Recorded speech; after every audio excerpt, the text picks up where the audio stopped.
Pourquoi les chrétiens pratiquent-ils le culte du dimanche?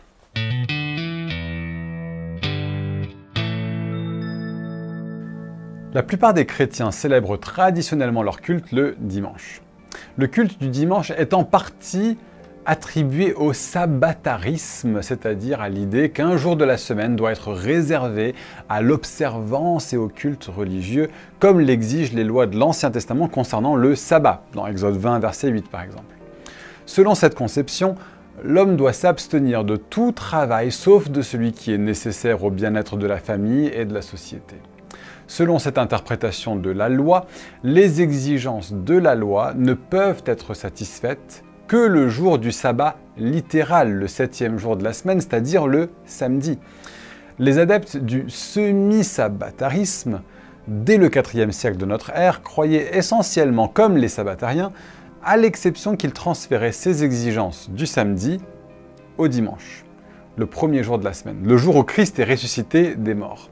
Les théologiens de cette époque, notamment dans l'Église orientale, enseignaient les implications pratiques du sabbat juif, samedi, et du dimanche chrétien. Il est intéressant de noter qu'une légende relatée dans la prétendue Apocalypse de Pierre, qui remonte au IIe siècle de notre ère et qui est généralement acceptée comme un faux écrit, transfère au dimanche toutes les exigences du culte du sabbat. Un homme du nom d'Albertus Magnus a donné de l'élan à ce mouvement croissant en suggérant que le semi-sabbatarianisme soit divisé en deux parties. Le comportement moral d'observer un jour de repos après avoir travaillé les 6 jours précédents et le symbole cérémoniel qui ne s'appliquait qu'aux juifs au sens littéral. Thomas d'Aquin a élevé cette proposition au rang de doctrine officielle de l'Église catholique romaine, ce qui, avec le temps, a également gagné la faveur de nombreux théologiens réformés. L'Écriture ne mentionne jamais de rassemblement particulier de croyants le jour du sabbat, le samedi.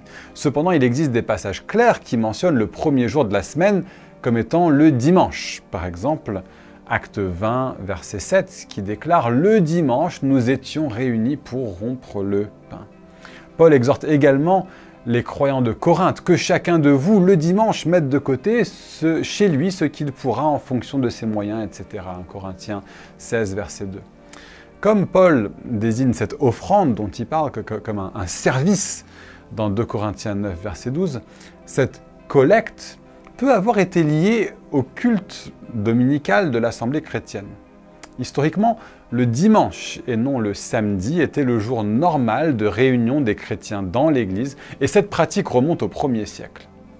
Les chrétiens célèbrent le culte le dimanche pour célébrer la résurrection de Jésus-Christ. Il est cependant très important de se rappeler que le culte du dimanche n'est pas ordonné dans la Bible et que le dimanche n'a pas remplacé le samedi, il n'est pas devenu le sabbat chrétien. Si le Nouveau Testament décrit des chrétiens qui se réunissent et célèbrent le culte le dimanche, il ne dit nulle part que le dimanche a remplacé le samedi comme sabbat. Le point essentiel dans tout cela est que nous ne devons pas limiter notre culte à un jour particulier de la semaine.